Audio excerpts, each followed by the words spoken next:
ভিডিওটা একটু বড় হবে, দয়া করে আপনারা ভিডিওটা একটু দেখবেন, স্কিপ করবেন না, ঠিক আছে? জয় জগন্নাথ, গুড মর্নিং ফ্রেন্ডস। আমি পাকাই চলে আসলাম সকাল সকাল তোমাদের সামনে। আজকে আমরা একটা নতুন দিন নিয়ে, আশা করি তোমরা খুব ভালো আছো। আর আমি যা আছি দেখতে পাচ্ছ। ভাবছো স্ত্রী কেন করছি, তাই তো? কারণটা বলছি, সঙ্গে থেকো। আজকে রয়েছে তোমাদের জন্য একটা সারপ্রাইজ। এবার সারপ্রাইজটা কি, সেজন্য আমার সঙ্গে থাকতে হবে। সঙ্গে গেলাম, একদম রেডি। আর অনেক দিন পর এই কুর্তিটা আমি পরেছি, অনেক দিন পর। এটা অ্যাকচুয়ালি মাঝে এতটা মোটা হয়ে গেছিলাম, পুরো টাইট হচ্ছিল। আগে তো পুরো ঢিলা হচ্ছিল, তারপরে মাঝে পুরো টাইট হলো। এখন আবার মোটামুটি ঠিকই আছে, পরা যাবে। তো পরে নিলাম। কোথায় যাচ্ছি বলবো না, চলো আগে গিয়ে বলি। এখন বাজে আড়াইটার সময় আমি বেরালাম ঘর থেকে। চলো যাওয়া যাক। কে বলেছে গ্রাম সুন্দর নয়? দেখো দেখো কত সুন্দর মিষ্টি হাওয়া, মিষ্টি মাটির গন্ধ, ধানের ক্ষেত, এইসব দেখে চোখ জুড়িয়ে যায় কি না বলো? সত্যি গ্রাম সব থেকে সেরা, সব থেকে সুন্দর।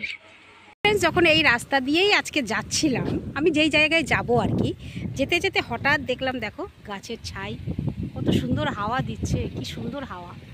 তারপরে হঠাৎ নজরে পড়লো, এই দেখো এই জিনিসটা কারা কারা তোমরা দেখতে পাও বলো? পুরী সমুদ্র তোমাদের দেখিয়েছি, যেদিকে তাকাবে জল আর জল, আর এখানে দেখো যেদিকে তাকাবে শুধু ধানের ক্ষেত, ধানের ক্ষেত, ধানের ক্ষেতই ভর্তি।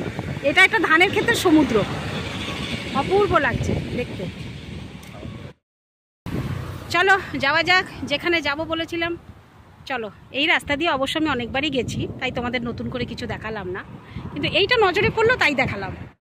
যাবার পথে একটা সুন্দর গণেশ দেখলাম, তাই ভাবলাম চলো বাবা গণেশের মূর্তিটা তোমাদেরকে একবার দেখিয়ে দিই। চলো চলো ফ্রেন্ডস, আমি আজকে এসে গেছি খোর্দা। তোমাদেরকে জানিয়েই দিলাম যে আমি আজকে খোর্দা এসছি। খোর্দার স্টেশন এটা, স্টেশন বাজার এটা। এখানে গণেশ পুজো খুব প্রসিদ্ধ, তো সেটাই দেখতে এসছি। শুধু একটাই জিনিস খারাপ লাগছে, এখন হচ্ছে একটু দিন রয়েছে, মানে এখন বেলা 5টা বাজে, এখনও অস্ত যায়নি সূর্য।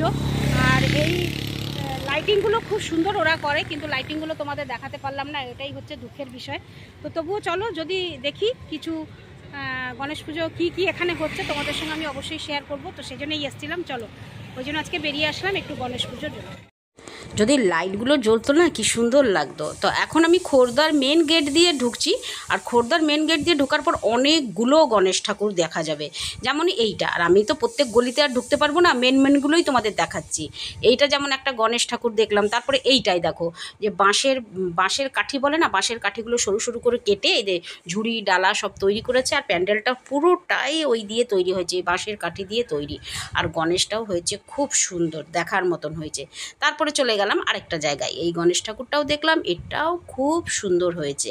তবে হ্যাঁ, আরেকটা গণেশ আমি তোমাদের দেখাতে যাব, শুনেছি ওটা খুব ভালো হয়েছে বলে। এবার দেখো এই প্যান্ডেলের বাইরে আমি বেরিয়ে যাচ্ছি, তোমাদেরকে আরেকটা গণেশ আমি দেখাচ্ছি। ওই গণেশটা না এত সুন্দর হয়েছে। আর এই যে এরিয়াটা দেখছো, এটা হচ্ছে খোর্দা স্টেশনের বাইরে পেছন দিকের এরিয়াটা। আমি ওই দিক দিয়ে বেরিয়ে গেলাম। এই দেখো এইটা দেখেছো, এইগুলো কি বলো তো, যত যত ছোট ছোট ঢিল, যত মানে যেগুলো আমাদের আবশ্যক নয়, অনাবশ্যক জিনিস, সেই দিয়ে এই প্যান্ডেলটা হয়েছে। এবং গণেশ ঠাকুরটাও সুন্দর হয়েছে, এবং তার চারিদিকে যে চিত্রগুলো দেওয়া আছে আমাদের দেবতা দেবীদের, ওগুলোও খুব সুন্দর লাগছে দেখতে। তো যাই হোক, হাতে অনেক সময় কম, এবার টক করে বেরিয়ে যেতে হবে এখান থেকে। গণেশটাও সুন্দর হয়েছে। আর এই যে গণেশ দেখছো, নিজেই ঘোড়া চালাচ্ছেন, বেশ সুন্দর লাগছে। এটা একটা নতুন দেখলাম। আর সব থেকে মিষ্টি মুখ হচ্ছে এই গণেশটা, যেটা আমি শুনেছিলাম দারুণ হয়েছে গণেশটা। ফ্রেন্ডস, এখানে এসে একরকম দেখতে পেলাম, তোমরা দেখতে পারো বাবা গণেশের, এটা খোর্দাতেই বাবা গণেশের মূর্তি। তারপরে এখানে কতজনের নাম দিয়ে দেওয়া আছে দেখো, দেবীদের। ধূমাবতী, ভুবনেশ্বরী, ষোড়শী, এখানে ছিন্নমস্তা, সব রকম দেওয়া আছে। এখানে বগলামুখী দেওয়া আছে, তারা মায়ের দেওয়া আছে, ভৈরবী, কালী, মাতঙ্গা, কমলা, সবার সর্বশেষে দেওয়া আছে প্রভু জগন্নাথের। এটা একটু অন্যরকম দেখলাম আর কি, তাই তোমাদের সঙ্গে শেয়ার করলাম। আর তোমরা জানো আমি যেখানেই ঘুরতে যাই, পাহাড় পর্বত এই সব গাছপালা জমি এগুলো যদি দেখি না ধানের ক্ষেত্রে, আমি তোমাদের সঙ্গেও শেয়ার করি। তো এই জায়গাটা শেয়ার না করে পারলাম না। এই যে পাহাড়টা দেখছো, ওটা হচ্ছে বরুণেই পাহাড়, ঠিক আছে? তোমরা ট্রেনে যাওয়ার সময় ওটা দেখতে পাবে। এই যে এখন যাচ্ছি ধানের ক্ষেতের পাশ দিয়ে, আর এই যে কাশফুল, উফ, আমার অনেক দিনের ইচ্ছা আছে যে আমি কাশফুল নিয়ে একটা ফটো তুলবো বা ভিডিও। এই যে দূরে দূরে দেখতে পাচ্ছি, কাছে দেখতে পাচ্ছি না। যদি কাছে পেতাম তাহলে অবশ্যই যেতাম। ওয়াও, কাছে পেয়ে গেছি। এই দেখো, চলো চলো এর মধ্যেই চলে যাই বাবা, কাশফুল। তো ফ্রেন্ডস, যাচ্ছিলাম রাস্তা দিয়ে, আরেকটা জিনিস দেখতে পেলাম। ভাবলাম এটা যদি তোমাদের সঙ্গে শেয়ার না করি তাহলে তো ভীষণ অন্যায় হবে, কারণ দুর্গাপুজো আসছে। এই দেখো কাশবন, কাশবন, চারিদিকে শুধু কাশফুল আর কাশফুল। এত অপূর্ব লাগছে দেখতে, দেখো কাশফুল। দুর্গাপুজোর গন্ধ পাচ্ছি আমি এখান থেকে। চারিদিকে শুধু কাশফুল আর কাশফুল, পুরো ভর্তি। অনেকক্ষণ ধরে সকাল থেকেই ভাবছিলাম যে এরকম একটা ভিডিও করব বলে, কোথাও কিছু সুযোগ পাচ্ছিলাম না। যাক, এখানে পেয়ে গেলাম, একদম ভর্তি কাশফুল গো এখানে। ভাবলাম যে একটু পাঁচিলের উপরে দাঁড়িয়ে দেখি, ও ভগবান কি লাগছে, যেটা খুঁজছিলাম এতদিন ধরে। সত্যি খুব ভাল লাগছে, মস্ত লাগছে দেখতে। দেখো মানে একদম কি বলবো, কাশফুলের এটা সমুদ্র। আর যদি হাওয়া দিত একটুখানি বেশি করে, তাহলে পুরো ঢেউ, তবু দিচ্ছে, হালকা হালকা দিচ্ছে। কি দারুণ লাগছে দেখতে, যেদিকেই তাকাও শুধু কাশফুল। এই জিনিসটা দেখার জন্য আমি পাগল হয়ে যাই সত্যি। আগের বছর আমি মানে গেল বছর আমি এই জিনিসটার জন্য, এই কাশফুল নিয়ে একটা ফটো তুলবো বলে খুব ব্যস্ত হয়ে গেছিলাম, কিন্তু সেরকম কোনো সুযোগ পাইনি। তো যাই হোক, এবারে পেয়ে গেলাম। আর এত সুন্দর লাগছে গো, এত সুন্দর লাগছে। এটা তো আমি তোমাদের মানে মোবাইলে দেখাচ্ছি, আর তোমরা যদি নিজের স্বচক্ষে দেখতে এটা, তো তোমরা ভাবতে সত্যি মানে দুর্গাপুজো এই কাল বলে পরশু। আর তার সঙ্গে এই আকাশের যে দৃশ্য, উফ, অপূর্ব অপূর্ব। বেশিক্ষণ তো থাকা যাবে না, এবার যেতে হবে ভুবনেশ্বর, এবারে গিয়ে পৌঁছাতে হবে। তো এই যে ভুবনেশ্বরে পৌঁছে গেলাম, তোমরা দেখতেই পাচ্ছ কত সুন্দর লাইটিং সব দেওয়া আছে রাস্তার মধ্যে। এই যে গণেশ পুজো তোমরা দেখো, তোমাদেরকে দেখাচ্ছি। এই আমাদের একটা গণেশ ঠাকুর, আর বেশ ভালোই লাগছে দেখতে, সুন্দর লাগছে। তো প্যান্ডেলটাও বেশ ভালোই করেছে। এগিয়ে যেতে হবে তো আস্তে আস্তে, আর কি করব। এই প্যান্ডেল থেকে বেরালাম, এবার দেখি আরেকটা জায়গায় যাব। এটা শহীদনগরের পুজো প্যান্ডেল, আর এখানেও চলে আসলাম দেখার জন্য। এখানেই আছে আসল ঠাকুরটা, আর সেটা কোন ঠাকুর চলো তোমাদেরকে দেখাই। ভুবনেশ্বর নয়াপল্লিতে একটা 61 ফুটের গণেশ ঠাকুর হয়েছে, সেইটা দেখার জন্যই এসছি। আর চলো তোমাদেরকেও দেখাই 61 ফুট গণেশ।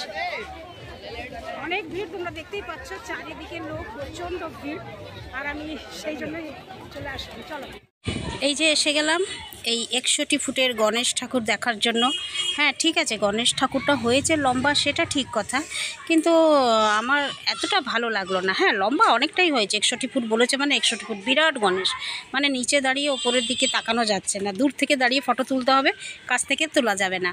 তো যাই হোক, তার প্যান্ডেলটাও হয়েছে সেরকম, বড় প্যান্ডেলটা হয়েছে। ঠাকুরটাও তোমরা দেখতে পাচ্ছ অনেকটাই উঁচু হয়েছে। কেমন লাগলো অবশ্যই কমেন্ট করে জানিও। তোমাদের জন্য অতটা কষ্ট করেছি আজকে, পুরী থেকে চটনি থেকে ভুবনেশ্বর। চলো, আরও আছে দেখা। এই না হলে আমাদের ভুবনেশ্বর সবসময় এরকম সুসজ্জিত। ভেবো না যে এই গণেশ পুজো বা পুজো পার্বণ দেখে সুসজ্জিত হয়, তা নয়, সবসময় এইরকমই সুসজ্জিত থাকে। আর রাত্রেবেলা ভুবনেশ্বরের ভিউ অসাধারণ দেখায়। তো ফ্রেন্ডস, দেখতে পাচ্ছ আমাদের দুর্গাপূজার প্যান্ডেল শুরু হয়ে গেছে। বিরাট প্যান্ডেল হচ্ছে। এই হচ্ছে ভুবনেশ্বর শহর।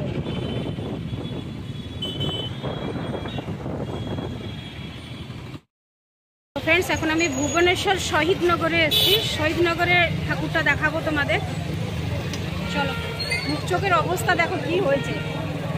এই যে প্যান্ডেলটা তোমরা দেখতে পাচ্ছ, এটা অ্যাকচুয়ালি হচ্ছে যে বাঁশের কাঠিগুলোকে সরু সরু করে চিরে এই সব জিনিস দিয়ে এগুলো তৈরি করা হয়েছে। একদিক দিয়ে পাটকাঠি দিয়েও এগুলো তৈরি করা হয়েছে। আর ভেতরের এই জিনিসটা দেখেছো, অসাধারণ লাগছে।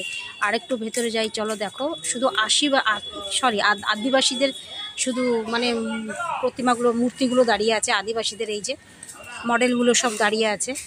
আমি ভুল ভাল করে প্রতিমা মূর্তি যা পাচ্ছি তা বলছে। দেখো ওপরেগুলো কত সুন্দর সাজানো রয়েছে, অসাধারণ লাগছে দেখতে। তো সবাই মিলে ফটো তুলছে, আমিও ভাবলাম আমি কেন বাদ যাবো, আমিও তুলে দিই। আর সব থেকে সুন্দর লাগছে ঠাকুরটা, দেখো চারিদিক দিয়ে কত সুন্দর করে সাজানো রয়েছে। আর এটা আরেকটা ঠাকুর, এটা অনেকটাই লম্বা হয়েছে এবং সুন্দরও হয়েছে। প্যান্ডেলটা তোমার এতটা ভালো হয়নি, কিন্তু গণেশ ঠাকুরটা খুবই সুন্দর হয়েছে এবং এটাও অনেকটা বড় ধরনের হয়েছে। আর এখানে খাওয়া দাওয়ার আয়োজন চলছিল, তো আমাদের খাওয়া দাওয়ার প্রসাদ পাওয়ার সময় নেই, কারণ আমাদের বাড়িতে যেতে হবে। আর একটা ভালো ঠাকুর আছে, এরপরে তোমাদের নিয়ে যাবো সেখানে, একটা দুর্দান্ত ঠাকুর তোমাদেরকে দেখাবো। আর সেটার জন্যই এখানে দৌড়ে আসা। 61 ফুট ঠাকুরটা অবশ্যই দেখার জন্য এসেছিলাম, আর কিন্তু আরেকটা যে ঠাকুরটা আছে বড় গড়র, ওইটা দেখার জন্য বেশি করে এসেছি আমি। আর এই যে রাস্তার সাইডে সাইডে আলো দেওয়া আছে, তার মানে বুঝতেই পারছো আমি সেই ঠাকুরের কাছাকাছি এসে পৌঁছে গেছি। এই যে এটা হচ্ছে বড় গড়র ঠাকুর, বড় গড়র গণেশ পুজো। তো বলে বোঝাতে পারবো না, এটা তোমাদের দেখাতে হবে, তবেই তোমরা বুঝবে কীরকম হয়েছে দেখতে।